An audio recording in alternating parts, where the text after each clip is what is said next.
If you're on the market for a new phablet but don't want to spend the small fortune required to get a Galaxy Note 8 or iPhone X, then the Huawei Mate 10 Pro may well be your next phone. The Mate 10 Pro is the only phablet the company is currently selling in the UK, with Huawei having chosen not to range its slightly more affordable, regular Huawei Mate 10. The Pro offers fantastic hardware, with highlights including a mobile HDR-ready OLED screen, super-fast CPU, more memory than you can shake a stick at, and excellent battery life. This plus its wallet-friendly, relatively speaking, £699 price tag make it a compelling choice for any fan of big-screen phones.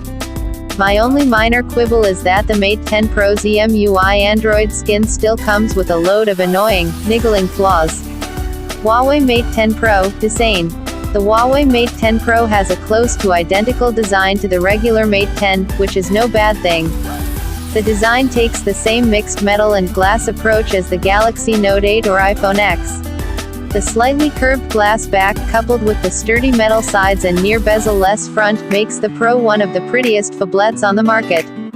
The slim bezel also means the Pro doesn't feel terribly unwieldy, despite packing a 6-inch screen. Outside of this you'll find all the trimmings expected of a 2017 flagship. On the back, just below the dual Leica branded cameras, you'll find a fingerprint scanner, which during my tests proved fast and reliable. At the bottom you'll see the increasingly common USB-C charging port and a speaker which, while not the loudest around, is more than good enough for video calling. Build quality is also excellent. Unlike on cheaper phones, the glass back here offers next to no flex and is surprisingly scratch resistant. After accidentally throwing it in a pocket alongside loose change, the Pro emerged unscathed.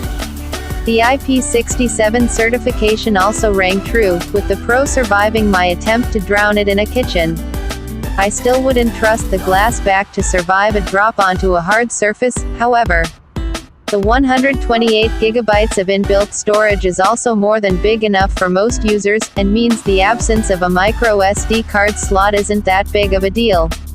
My only minor quibble with the phone's design is that, unlike its sibling the Mate 10, the Pro doesn't have a 3.5mm headphone jack. I know I'm fighting a losing battle, as everyone has already jumped on Apple's no 3.5mm bandwagon, but for me and many music fans, the port's absence is still a sticking point. Huawei Mate 10 Pro Display.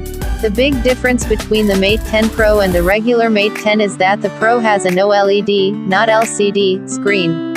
Specifically, the Pro comes with a 6-inch HD plus HDR10 OLED display, while the regular Mate 10 comes with a more basic 5.8-inch Quad HD HDR10 LCD screen. Some people may complain about the seemingly lower resolution, but the truth is that the Pro's 2160 x 1080 pixel count is more than good enough. Even if you try your absolute hardest, you're not going to spot individual pixels. The OLED panel is also one of the best on the market at the moment. Unlike Google's Pixel 2 XL, the screen isn't horribly calibrated and, while a smidgen warm, colors generally look nicely vibrant without making the jump into oversaturated territory. Whites aren't as clean as a well-set-up IPS panel, but they're not the dirtiest I've seen on an OLED and are pleasingly free from the yellow or blue shift I see on competing AMOLED-screened phones. Blacks are also nicely inky. Brightness levels are also insanely high and meet the mobile HDR10 standard. However, given the current lack of high dynamic range content available to the Mate 10 Pro, I can't currently comment on HDR performance. On the whole, the Mate 10 Pro screen is one of the best you'll find at this price point. Huawei Mate 10 Pro Software. Huawei's always struggled with mobile software, thanks to its insistence on using its own EMUI skin. Traditionally, this has warped whatever Android version it's laid over to near unrecognizable levels, making needles UI changes and adding more third-party bloatware and duplicate apps than could easily be counted. Despite coming on leaps and bounds, and Huawei having managed to load the Pro with the Google's latest Android 8 Oreo software, this problem remains the same on the Mate 10 Pro. Emotion UI still completely reworks key things, like Android's settings menu, making it difficult to find the exact option you're looking for. It also removes the app tray from the main menu. Despite a radically reduced amount of bloatware, you'll also still find pointless duplicate applications for things like music, calendar and messaging that offer at best equivalent features to Android's native apps. Huawei Mate 10 Pro Performance. The only positive software additions I can spot focus on the Mate 10 Pro's new AI-infused Kirin 970 processor. According to Huawei, its latest 8-core CPU comes with a specially made neural processing unit that adds a number of performance-optimizing AI features. The unit apparently lets the phone learn and eventually predict your usage patterns to preemptively launch or tweak applications to meet your needs. As an added perk, the AI will also know when to shut down unneeded processes to save battery and avoid performance degradation over time.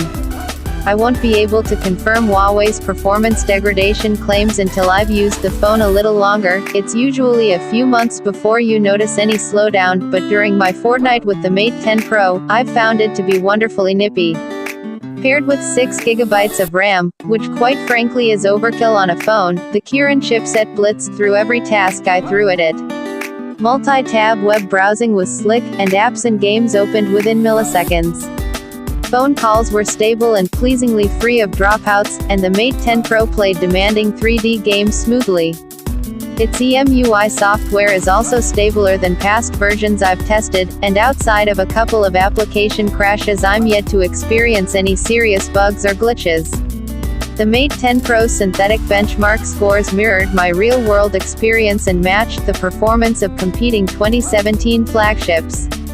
You can see how its scores compare to the Galaxy S8 in the table below. My only slight concern is that, with prolonged intensive use, the Pro does begin to noticeably heat up. Looping Riptide GP2, I did notice some CPU throttling after an hour, though given how few people I can see running games for that long, this isn't a huge deal.